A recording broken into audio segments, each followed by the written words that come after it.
Okay, hello everyone. Welcome into the Wednesday live stream from stopdrinkingexpert.com. My name's Craig Beck. Hopefully wherever you're watching, you can hear me fine, whether that's on YouTube, LinkedIn, Twitch, Facebook, Twitter. We're all over the place. So it's an AMA. As usual, you can ask me anything, any challenging questions, fire them at me today, and I'll do my best to give you an answer. Also, if you're struggling, if there's an obstacle in your way or something that's stopping you taking action, feel free to ask me anything you want. And also feel free to boast and celebrate your sobriety as well. Let me know how many days you've got, how many months, how many years, how you did it, and pass on your advice to newbies who are here. And indeed, if this is your first time at the live stream, please hit that subscribe button and ring the bell so you get updates when I bring out a new video. So today, I want to talk a little bit about my journey into problem drinking, and I want to tell you the day my drinking changed from social drinking to problem drinking. And I know that's very unusual. Most people can't remember the day. Maybe you can in the comments below, please. But I remember there was one day when it changed. That's what I want to tell you about today. So let's do that. Discover the world's most successful and respected online quit drinking program today. I'd say really consider this because it's different. It's different to anything you can find out there. Are you finally ready to take action? Your sober journey begins 11 a.m. Sunday. Reserve your space at my next free quit drinking webinar. Okay, so let's say hello to a few people before we get into that. James Hadfield, first off, with a very thought-provoking question, and we'll talk about this later. So, Craig, we're in tough times with world conditions as they are. Hypothetically, if you knew beyond a shadow of a doubt that the world was going to end, would you go scrambling for that wine? All right, I've started because I think it's interesting. We'll come back to that. Let's say good morning to Nancy. Hi, Nancy. Welcome on in. Woke up an hour before our alarm this morning. 17 months sober for Chris Bull, finding the second year more challenging. We'll talk about that as well, Chris. Hi to Bonnie L from Canada. Brad David is here. Good morning. This program is so powerful. Thank you for that endorsement, Brad. Virginia is in Western Australia right now. C. Gill from the UK. I think I know who that is. Steve W. from Down Under. We got Angela from Sydney, E-Coaster from Detroit, 102 days sober, fantastic. James Blue Tent is here from New York. Unacceptable, good morning. That's their name, by the way, Unacceptable. David is here from Ohio and Judy Cook as well. All right, fantastic. So, any questions, post them up. We'll come back to them. Today, I wanted to talk about my journey into problem drinking. I'd love to hear yours in the comments below. If you remember any specific event that tripped you over from being a normal user of alcohol to being a problem user of alcohol. And I remember it very clearly. And I was quite young. I was like 18, 19 years old when this happened. When I left school, I went straight into broadcasting, into radio. And in fact, are you ready for a shocking picture? That's me, 17 years old, at my first radio station, and it was in Worcester, down in the southwest of England, on the Welsh border, and they paid me £100 a week for 7 days a week working at the radio station, and that was my first ever radio job. And I left there after 1 year and went to another radio station in Coventry in England.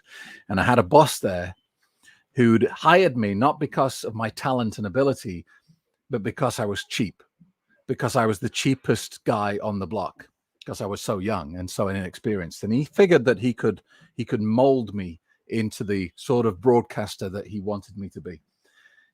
And he put a huge amount of pressure on me. Every morning I would get up at 3 a.m., go to the radio station and broadcast from 6 o'clock in the morning till 10 o'clock in the morning. And at 10 o'clock in the morning, I would have to go to the boss's office and he would rip me to pieces. Every day for 6 months, he would rip me to pieces. He would tell me that the show was terrible.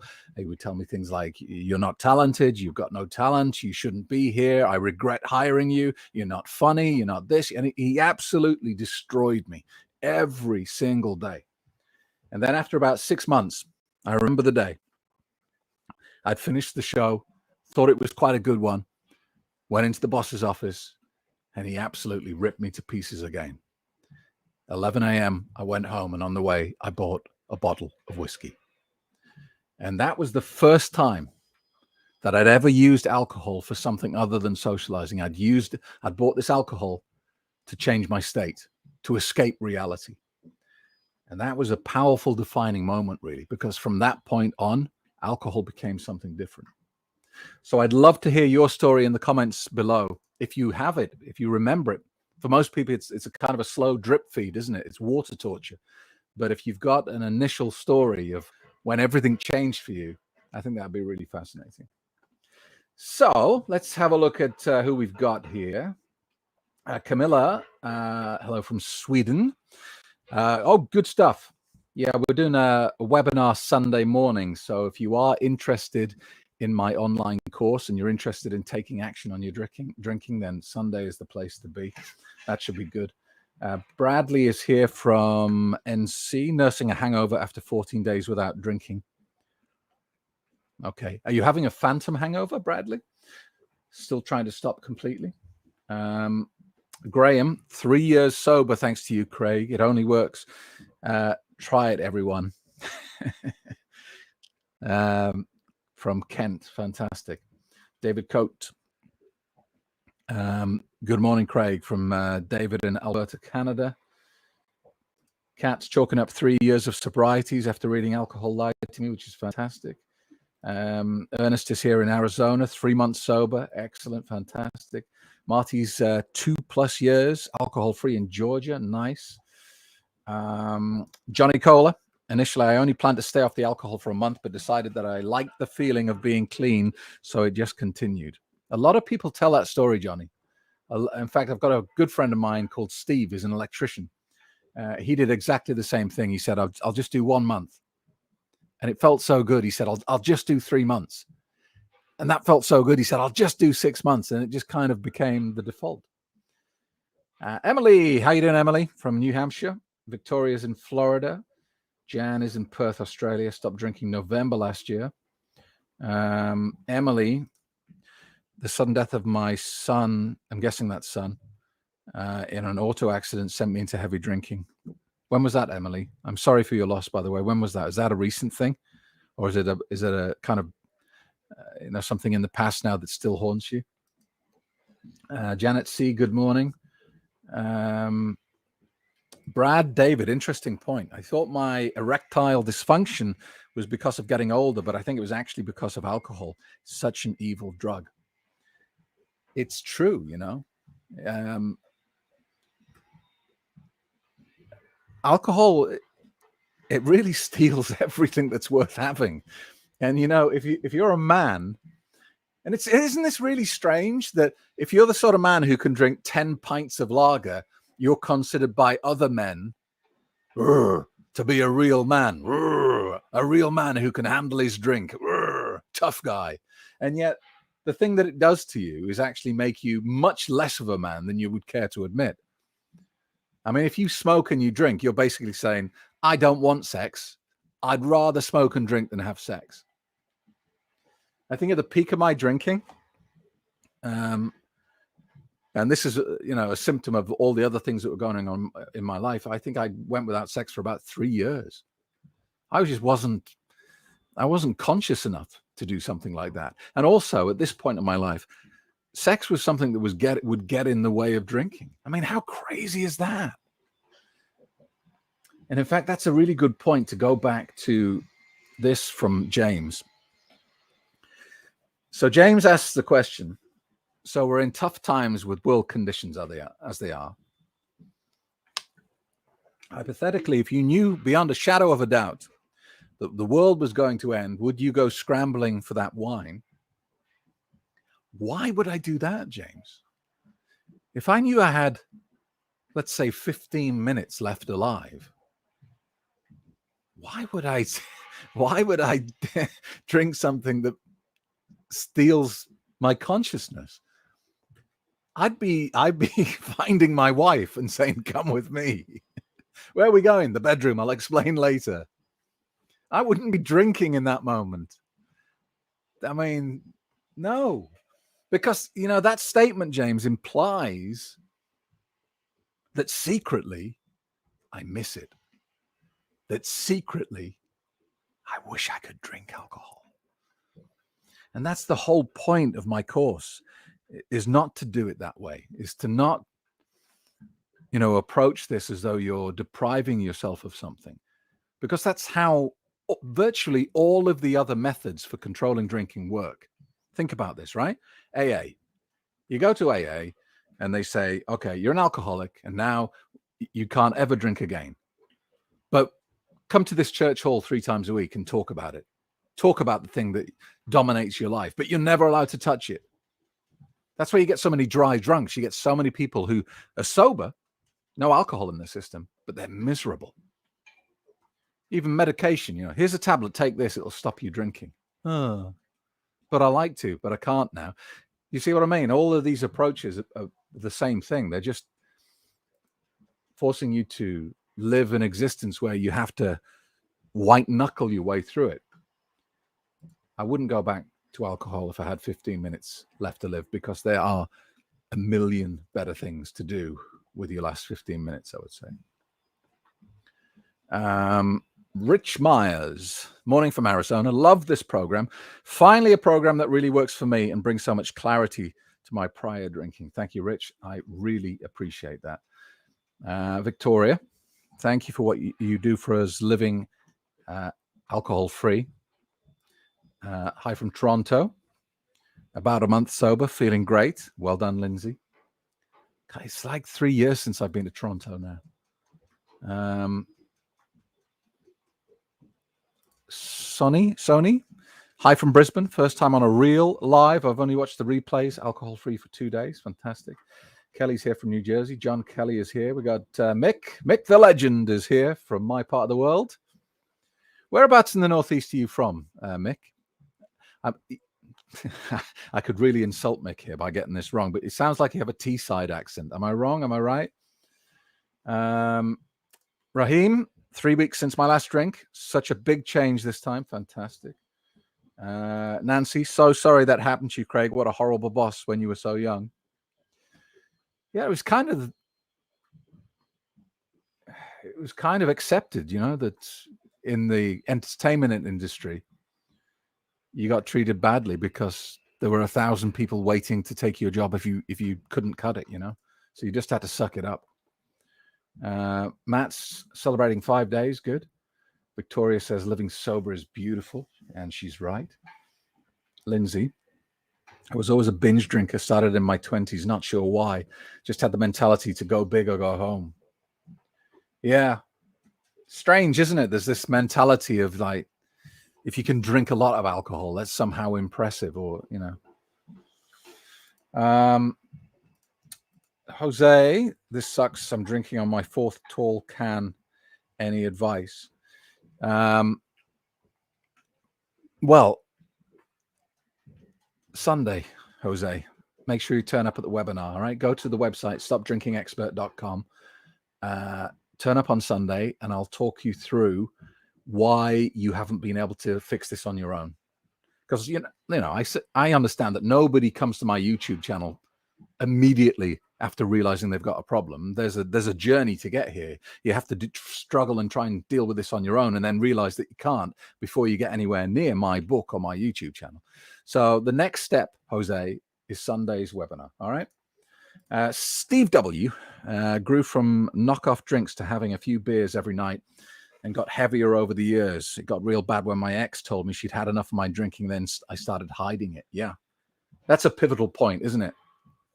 When you start lying, when it goes from just having a little social drink to drinking more than you're willing to admit to your wife, to your husband, to your doctor, and you're hiding it. A guy who did the course last year, he said I think he'd like 1 year sober, and the money he'd saved on not buying alcohol was enough for them to add a conservatory to the back of their house. And when he said he couldn't believe it, when the builders came to start work on the conservatory, they dug up the decking that was out the back of his house, and they revealed hundreds and hundreds of empty bottles of vodka. Because what he would do is he would drink the bottle of vodka and then throw it under the decking so his wife wouldn't see it in the recycling bin or in the trash can. And he would just throw, and he'd forgotten about them. And when the builders lifted this decking, he was mortified. There was just this sea of Smirnoff bottles. So, yeah, that's a pivotal point, isn't it? When you start having to hide it from other people. Jati Finn, hi from Finland. Raheem, hope this does not show us Facebook user. Yeah, I don't know why it does that sometimes, Raheem. It must be something to do with security settings, because you're coming up loud and clear here. I see your full name. Raheem here from Cardiff, Wales. Been stocking up on the alcohol-free spirits, thinking of doing YouTube reviews. I've also lost over half a stone in 2 weeks. Fantastic. Do you like those, Raheem? Do you like those spirits? I struggle with them. Not because I have any, holier than thou opinion. It's not like I'm preaching saying, oh, you mustn't, they're bad. It's just I just don't get them. The thing that annoys me the most is the price. They're like, £18 a bottle, but it's just flavored water. I just feel like the alcohol producers are just raising the middle finger to me, because it's just water with flavoring and they're not paying any alcohol duty on it. So they're just ripping us off. That's what winds me up the most.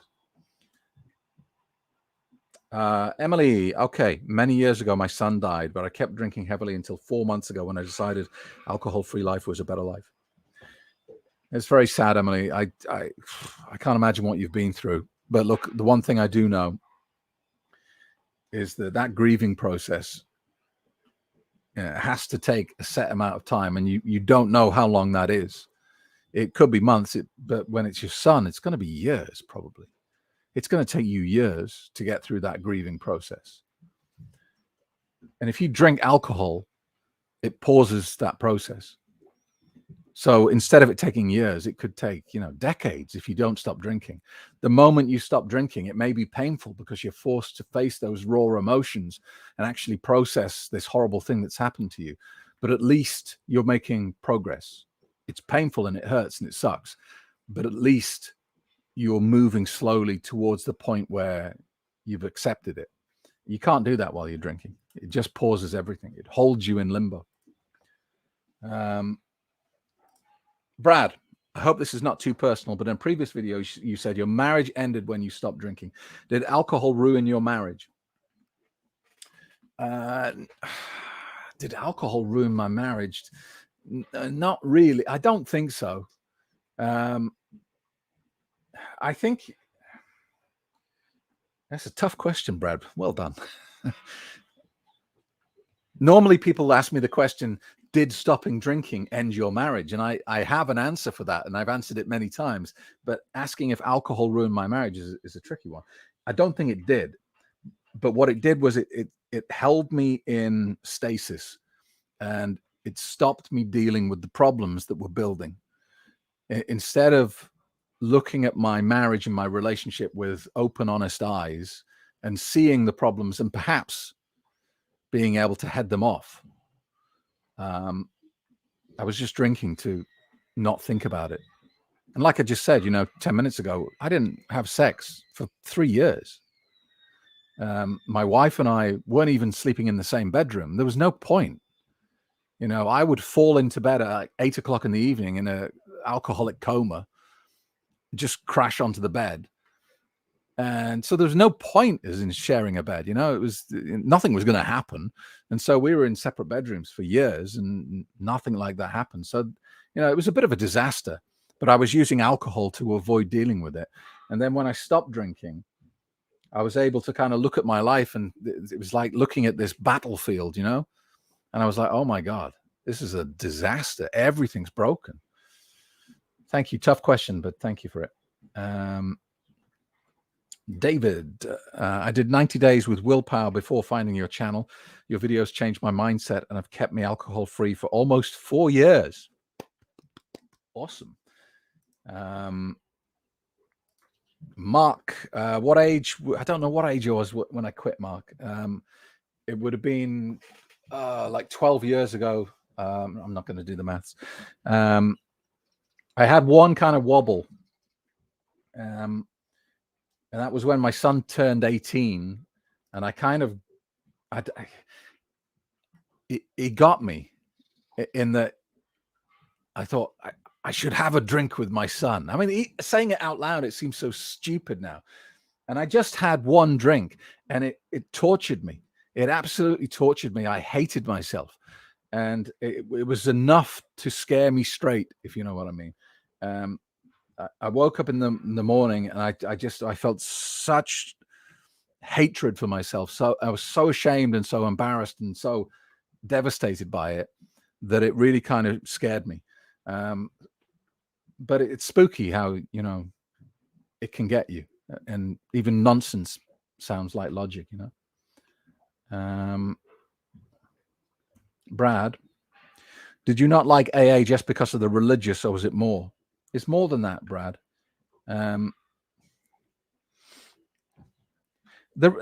It's not the religious thing that bothers me anyway, really. And, you know, I have faith to a certain extent. I don't like religion because I think it causes more problems than it solves, but I do believe in there's something else. You know, I believe in a God or whatever you want to call it. So it's not, that wasn't a problem for me. It was the messaging, you know, it was the, like, you're an alcoholic and you will be for the rest of your life.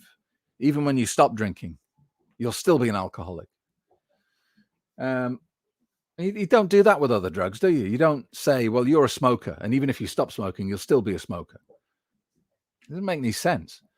And it kind of implied, you know, in this, that you're too weak and your problem's too profound for you to even think about fixing it. You have to give it to God. It just sounded like a cop-out, you know? It sounded like you're not even taking responsibility for your own problem here. You're saying, I've got a problem. Here, God, take it away from me.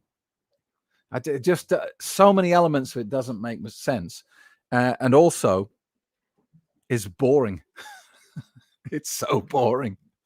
Used to go to the church hall or community center, wherever it was,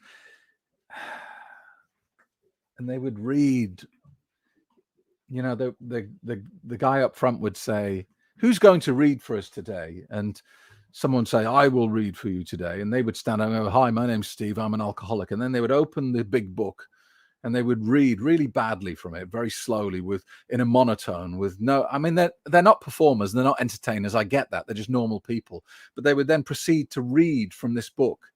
And they're like, for about 20 minutes. And it was like, oh, just kill me now. Just kill me now. You know, I've got a drinking problem. I don't want to be bored to death. So, there you go. Nick, wrong river. All right, so you're not on the Tees, you're on the Tyne. So I'm going to say Sunderland. You're from Sunderland, Nick. Yeah, I'm going to stick with Sunderland.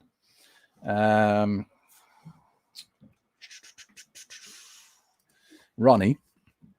Hello, Craig, and everyone here. Ronnie from Cleveland, Ohio. One of the most important things I learned from you is that there's no benefit to drinking alcohol. Absolutely true. Unacceptable, Joanne Sharon Emery. I didn't realize you only see unexplainable for my name. My name is Joni from BC. Love your course. 22 days, alcohol free. Fantastic. Oh, well, here you go. Where's Mick's from? South Shields. All right. Okay. And now living in the Midlands, close to Alton Towers. Fantastic. Angel says, hi from Argentina. The first time I drank, I felt I opened Pandora's box. I knew it was something big. Strange that, Angel. People describe it differently. Some people, that when they have their first drink, they describe it as like a Christmas tree lighting up in their brain. Their whole brain just illuminates. And other people, they have the opposite. They feel it, they're disgusted by it. They're like, oh, that's awful. I'll never get addicted to that. It's weird the way it does completely different things to people, but still manages to trap them in the loop. Mohammed, hi, Craig. I mentioned you to Kevin O'Hara on the live chat, and he said he'd love to do a collaboration sometime. Let's make sure we do that. I'll try and remember to email Kevin, and we'll see if we can do a little team up. I think that would be really fascinating. Steve W says, do the webinar, Jose, and just look after yourself, mate. Good advice. Emily, 4 months ago, I discovered your program. Thank you, Craig. Excellent. Kelly, I used to be afraid to tell people I quit drinking, but I do now. They were surprised that I had a drinking problem, but they are so supportive, saying, good for you for taking control of your life. Excellent. Good. I do think mentality is changing, isn't it? It used to be a real taboo, but it's, if you look down the podcast list, there's now dozens of people talking about their addictions and stuff like that. That was never the case. Catherine, so happy to be here. Just finished your course and feel the most alive and hopeful than I have in a very long time. Thank you, Craig Beck. You are a lifesaver. Well done, Catherine. Fantastic. Bonnie, I once thought I was being so clever when doing the keto plan, the low-carb weight loss diet, when I chose to drink vodka instead of beer because of vodka's low carb. Yeah. But, the media are to blame for that as well, aren't they, Bonnie? Every Christmas, every newspaper in the world will do a supplement on low-calorie drinks you can have this Christmas. And they always put vodka in there. Have a vodka with diet tonic water. It's only got 80 calories or whatever. It's not really about the calories, though, is it? It's the fact that it interferes with your brain chemistry. And you have no ability to really control what you eat or drink from that point on.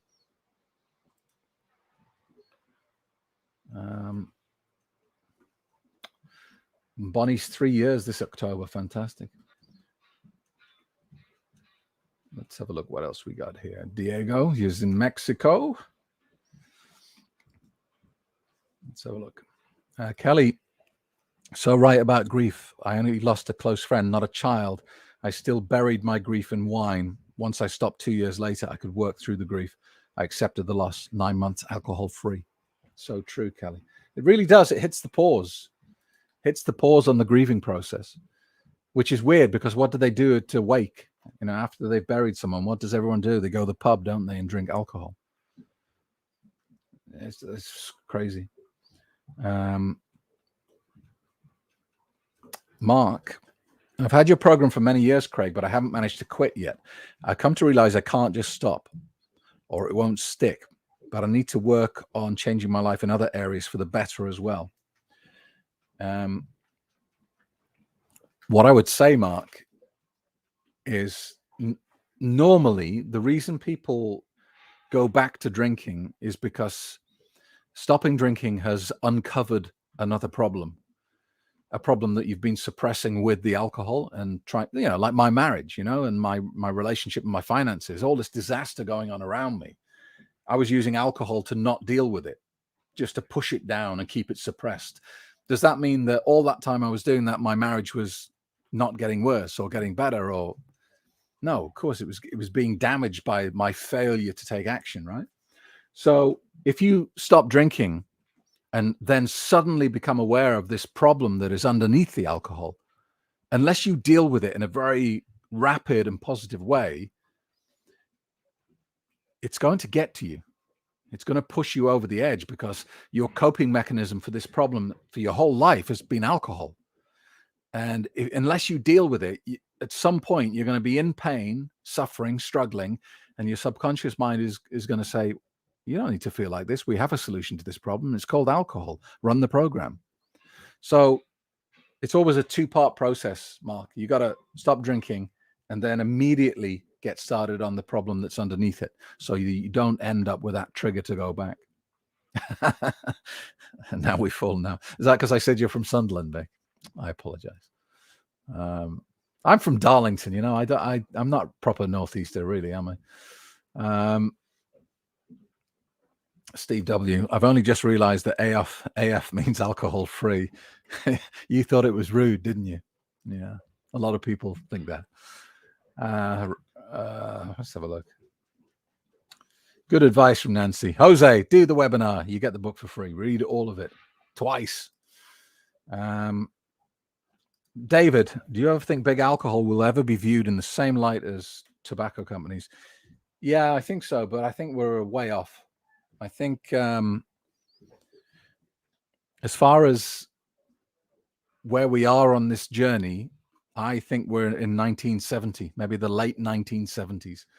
People are starting to see, the the alcohol companies for what they really are, but the big movement to out them as evil has not begun yet. We're not in that point. We're not into the 80s yet. We're still in the 70s. So we've got, decades, I think, to go before the world wakes up truly to what the alcohol companies are doing. RV Man's in New York. Good stuff. Sarah, if someone is over a month sober and they have a lapse for a day, does that reset the physical kick of alcohol back to day one? Yes. That's why there's no such thing as just one little drink, because it's not just one drink. It's 15, 16 days of torture. That's, do the course, Sarah, because we talk about this in detail. You could be, 10 years sober. And then one day you go to a wedding and someone puts a glass of champagne in your hands and says, oh, it's just to toast the bride and groom. And you think, oh, well, probably one drink won't hurt. But it's not one drink. That one drink is going to just breathe life into the evil clown. And he's going to be able to kick you very hard for 14, 15, 16 days, all from that one drink. So it's just not worth it. If the deal was laid out honestly and someone said, here, have this glass of champagne and you'll pay for it for the next 16 days, you'd just say, no, it's not worth it, wouldn't you? But that information is missed out of the deal, isn't it? Rob, alcohol is the equivalent of hiding under the duvet. Yeah. Or brushing the dust under the mat. Aaron, the thing that made me realize I never want to drink again is when you said alcohol is a registered poison. And why would you want it in your body? The penny dropped. Over 5 years sober now. Well done. Yeah, it's true. You want to buy 100% neat alcohol. Comes in a bottle with a skull and crossbones on it. Same as bleach. And you wouldn't ever think of squirting a bit of bleach into your orange juice, would you?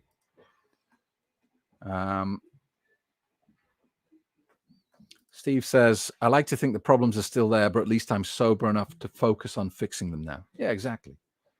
Nobody's saying that when you get sober, life just becomes a walk in the park and you don't ever have problems to deal with anymore.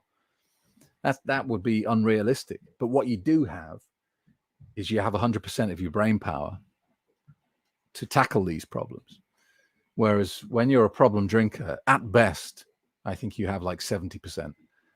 So when you've got 100% of what you've been given up here, you can look at your problems and challenges in life and do something a bit weird and creative. You can approach it from a different angle and see it laterally and all that sort of stuff. And that means that you can twist and turn and, cope with life a little bit better.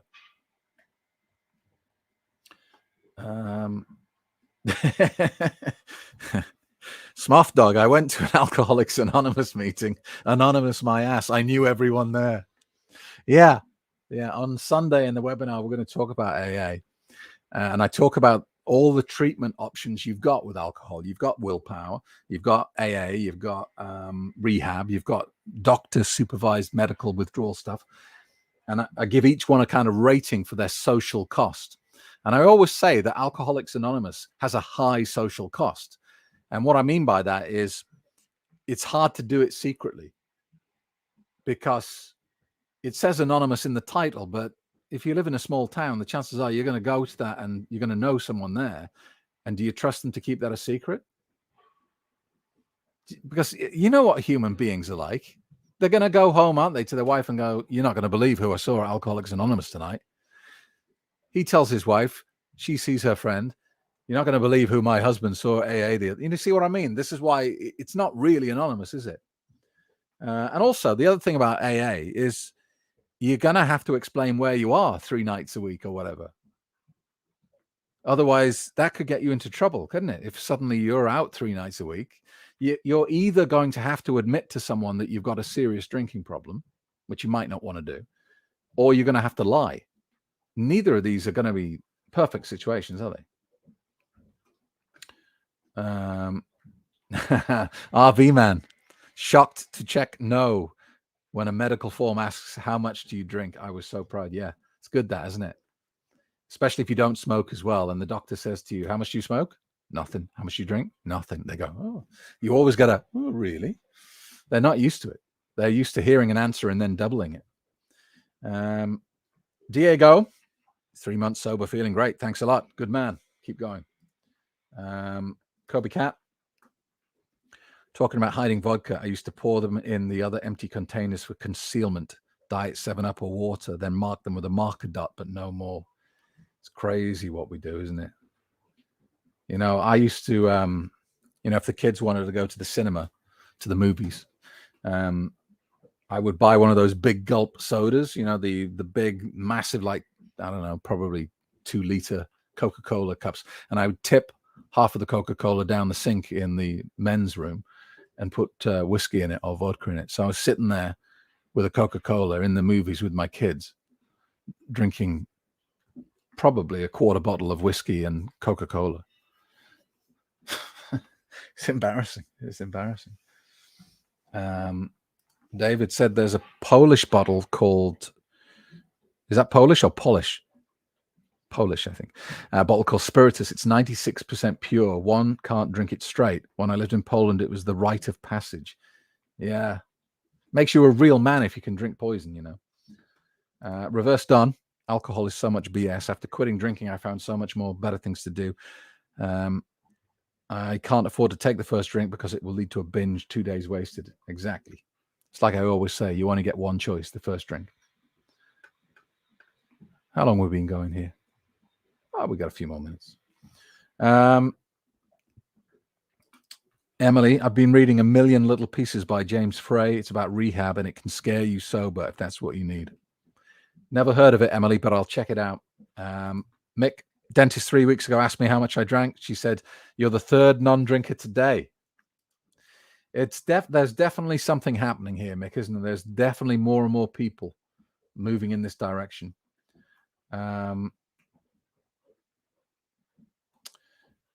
Steve, I need to share this. Ran into a former colleague today. She said, you're looking great, healthier, not red in the face. She was thinking it's because of my new job, but it's not that. Exactly. Todd says, sometimes I used to hide alcohol so well while drunk that I couldn't even find it the next day. Yeah. Do you know, Todd, the weirdest thing I ever did, and I remember it very clearly, I was working in a city in England called Hull, Kingston upon Hull, and I'd been out for a massive session. I was hammered, absolutely hammered. And I came home and I completely trashed my house. I turned the sofa upside down. I smashed glasses. The TV was upside down. I'd taken everything out of my wallet and ripped it up and threw it around the room. The house was destroyed. And I came downstairs the next morning with my head in my hands, and I looked around and I couldn't remember doing any of it. I thought I'd been burgled. I thought someone had broken into the house and stolen my stuff. I went around trying to find a broken window, and it was just me. Just a social pleasantry, this alcohol stuff, just a harmless bit of fun. Facebook user, 8 months sober after nearly 4 decades. Wow. Hardest part is people saying I must have been exaggerating my drinking to have been able to continue to quit. Keep moving forward. It's so worth it. Yeah, because the narrative that we all accept is that quitting drinking is torturous, don't we? We all have that AA mantra in our head that you must be miserable. You must go to a church hall every week and sit with other people who are also miserable and talk about the thing that you love the most and hate the most in the whole world, which is alcohol. And even then, you're probably going to fail. That's the kind of accepted narrative about drinking, isn't it? Nobody believes that you can drink for 40 years and then suddenly wake up and go, I don't want this shit in my life anymore. Bonnie says, I'm very selective about who I tell my quitting alcohol, since many people make mistaken worst case characterizations about what your alcohol use look like. Yeah, they see the Hollywood version, don't they? They imagine you sitting on a park bench swigging whiskey out of a brown paper bag. That's not, that's not how it normally goes. Ellie, might give the final word here to Ellie. Ellie says, my husband has done that tracing stuff and doesn't remember. It's scary. It's that I never used to get blackouts really, but that time I had no recollection of any, and I still can't remember how it happened. I just remember coming down the morning after and the whole house being destroyed. Weird. Exactly, Craig. Love your irony. All right, look, we're going to wrap up there for today. That's about 40 minutes. Thank you very much for being with me. If you are worried about your drinking, do yourself a huge favor. Go to the website, stopdrinkingexpert.com, and sign up for Sunday's masterclass.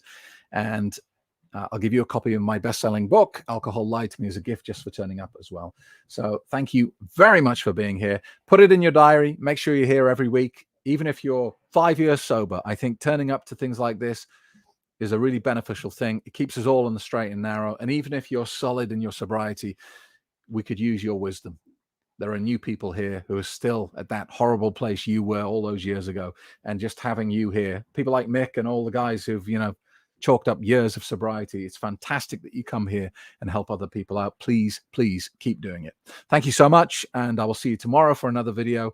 And we're back live next Wednesday, 9 a.m. Eastern Standard Time. Cheers. Bye.